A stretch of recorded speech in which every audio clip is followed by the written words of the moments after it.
أعوذ بالله من الشيطان الرجيم بسم الله الرحمن الرحيم الحمد لله والصلاة والسلام على رسول الله وعلى آله وصحبه ومن والاه رب اشرح لي صدري ويسر لي أمري واحلل عقدة من لساني يفقهوا قولي.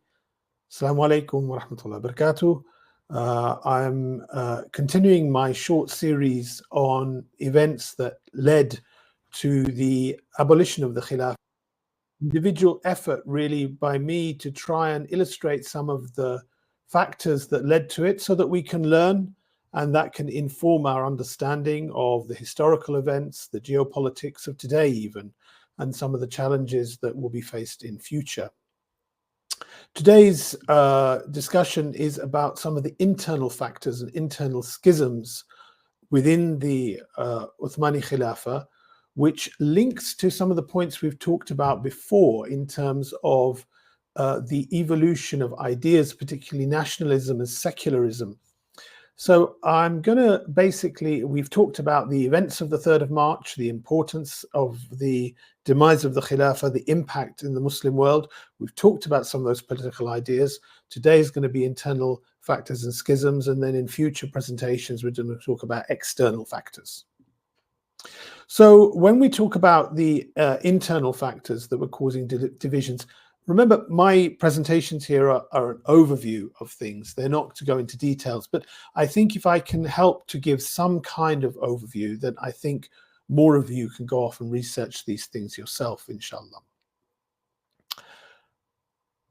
In 1853 to 1856 was the Crimea War, a war between the Uthmani Khilafah, the Ottoman Khilafah, Britain and Russia.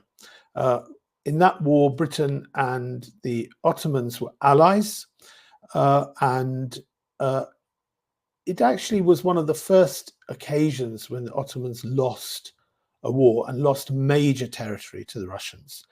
This had a huge impact internally, but also in terms of the shock within the Ottoman Khilafah, but also externally how it was perceived. And in the Treaty of Paris that came some years after that, where there were supposed to be provisions that protected the Ottomans, those provisions were serially broken by other states and more territory was lost. And that was added to by separatist movements in the Balkans, Serbia, in particular in Eastern Europe, areas like Bulgaria and Hungary and these parts of Eastern Europe, which were once part of the Ottoman Khilafah. And later in World War I, we saw the rise of Arab revolts. Eventually, you saw loss of huge territories and whole provinces and a general falling behind in the Ottoman Khilafah because in comparison, the material progress in Europe in the previous decades has been very great. Due to the Industrial Revolution. So materially, technologically, for the first time in its history, the Khilafah was actually seen to be technologically behind and materially behind. Catching up with that and the loss of territories put the state into huge debt owed to foreign powers. And all of this, by the middle and end of the 19th century, led to this impression of a sick man. It was known as the sick man of Europe, which in turn fueled internal schisms and political intrigues. Now, some of this led to calls for reform. And one of the reasons there were calls for reforms were if you're in debt to other countries around the world, if you're allying from a position of weakness for the first time ever, other countries are going to call the shots as to what conditions they're going to have to ally with you. One of the encouragements and conditions that was put were for the Ottomans to reform their systems, to be more in line with other countries. And we've seen this in recent years, even with the way, for example, the European Union engaged with Turkey, wanting it to align Turkish laws, policies, and values with the European ones. And they were always putting this up as a pretext to block membership of the European Union. So there were phases in the Turkish administrations where they were trying to reform, to align themselves, westernize even more. Well, this was not actually very new with the Ottomans, because what you saw was a period of reform known as the Tanzimat, which went on between about 1838 and 1876. And this was actually brought about after a treaty with Britain, a treaty known as the Treaty of Balta Liman in 1838. And in that treaty, it actually was to give Britain more favorable trading status, so that tariffs were not put on goods which were being traded with Britain. Again, negotiating from a position of weakness rather than from a position of strength. But there were also calls to reform in line with Napoleonic Code, French law. But the key thing here, even though secular laws were being implemented, they all had to be justified with a semblance of Islamic evidence by the Sheikh al-Islam. So the Ottoman Khilafah, right till the end, there was still this necessity to try and be seen to be conforming with Islamic principles.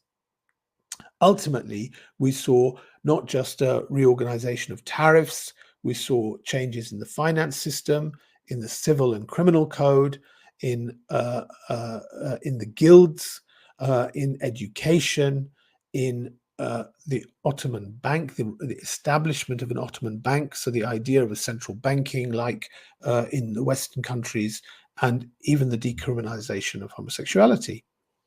And you can see in historical documents how these changes were being encouraged and brought into favor by foreign governments. So this is a communique between Viscount Palmerston to Sir Strafford Canning, a diplomat in the Ottoman state, and he's talking about how it's very favorable that the Ottomans the Sultan has given changes in the state in terms of to the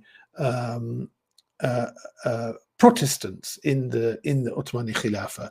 So here you see that encouragement. It's just one thing, and over a period of time you saw these reforms happening in this way. I mean, there's a lesson here for us. A lesson is reforms and revival are two different things. Sometimes the motivation that some people tried to put through these reforms was actually to try and benefit the state, to strengthen it, to win concessions from foreign powers, but it wasn't the desire to please Allah subhanahu wa ta'ala. It was arguable as to whether or not they were to best practices to look after the affairs of the citizen. Rather, there was a large desire to conform to external pressure, and for some people it's even like keeping up with the Joneses, where you one infatuated with Western culture and want to do things that way. Some of these matters actually were brought to a head and caused not just a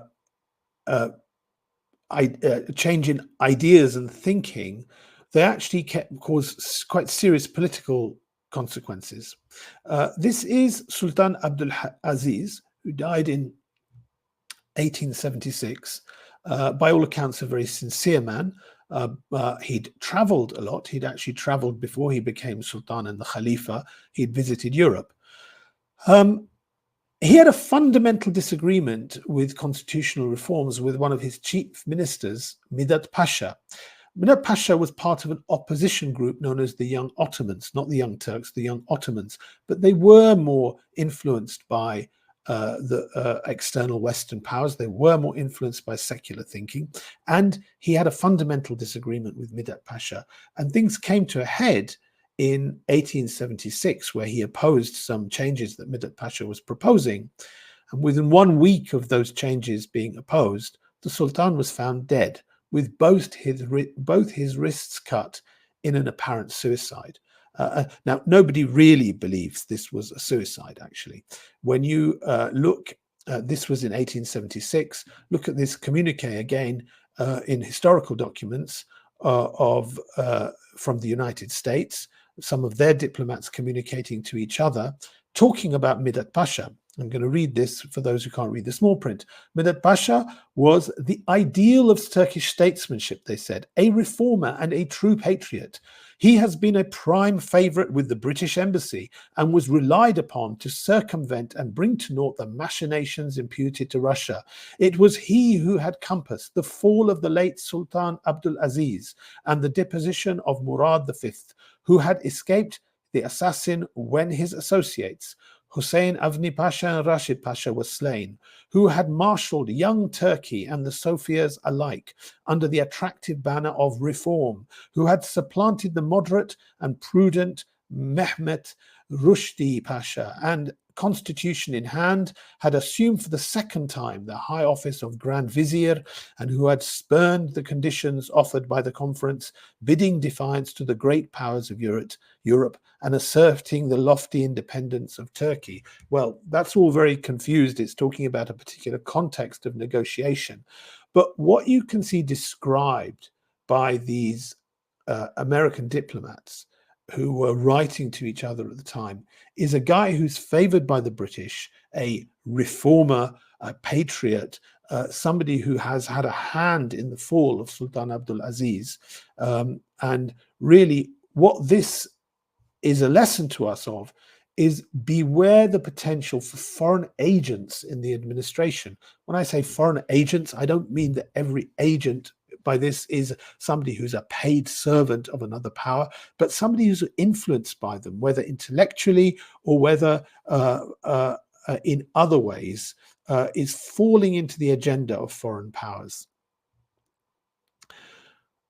Abdul Aziz was replaced by Sultan Murad V, who had mental illness. So he was only in office for a very short period of time.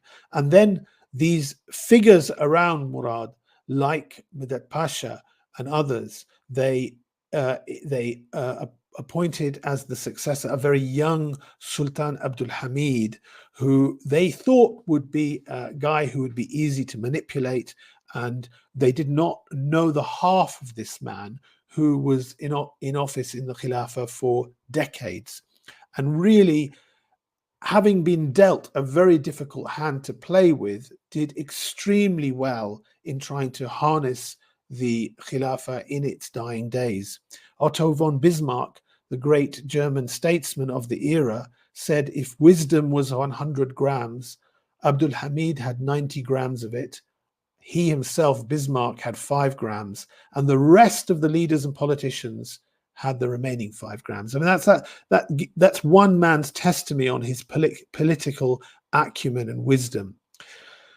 Abdul Hamid, Allah give him rahmah, was deposed in 1909 by the Young Turks. Now, they were a group of nationalists, very affected by secular ideas, but it wasn't that they wanted to destroy the Khilafah, abolish it, and to establish a secular state, but they wanted a rebalancing of power in the constitution, and they had been affected by the secular ideas, particularly what we talked about in the last episode, where we talked about the influence of ideas. So Enver Pasha, Talat Pasha, Ahmed Pasha were the 3 rulers of the Young Turks. There was a Khalifa there, but he was just nominal by this stage. And they tried to oppose more Western encroachment, for example, into Libya and elsewhere. And they were actually quite impressed by some of the Islamic zeal with which the people of places like Libya repelled the Western colonial agenda there. And they built upon the Ottoman relationship with Europe. Germany, sorry. That Ottoman relationship with Germany was brought in to a more solid relationship by World War I. Abdul Hamid had spent years trying to play the balance of power and try not to get embroiled in conflicts between different European powers, because he was aware that if the Ottoman Khilafah had got sucked into those, it would actually weaken it further. The Young Turks were less cautious on this. At the outset of World War I, initially the Khilafah was neutral, but the British put an ultimatum to them that either you're with us or against us. And they had a contract with the Khilafah where the Khilafah had paid for these dreadnought ships. and the British had not delivered them after making them, so after building them. So this effectively was seen as an act of war, and the Khilafah immediately allied with Germany. By this stage, even then, even in that very declined state, the war was declared as a jihad by the Sheikh al-Islam, and in an attempt to try and unite or bring on board the Muslims around the world, some of whom, for example, in India, were fighting in the British Army. Again, an indication Islam was still the basis. And a lesson there really is that the pan-Islamic bonds, which had become weaker and weaker over the previous century, i.e. the unity of the Ummah, that is actually really a source of strength, but it must be sincerely for the sake of Islam and not pragmatic or opportunistic as it was seen to be in this dying era. The nationalistic bonds would never deliver. So I hope that explains some of the factors, and we'll be back for our next session, which is really going to be talking about some of the external factors. The two things I really want to talk about more is, one, the relationship with Western powers, particularly Britain, and following that, the effect of the aftermath of World War I, which led to the abolition of the Khilafah and laying the seeds for the tragedy of the Muslim world and the Middle East that we have today. I hope that was helpful. Assalamu alaikum wa rahmatullahi wa barakatuh.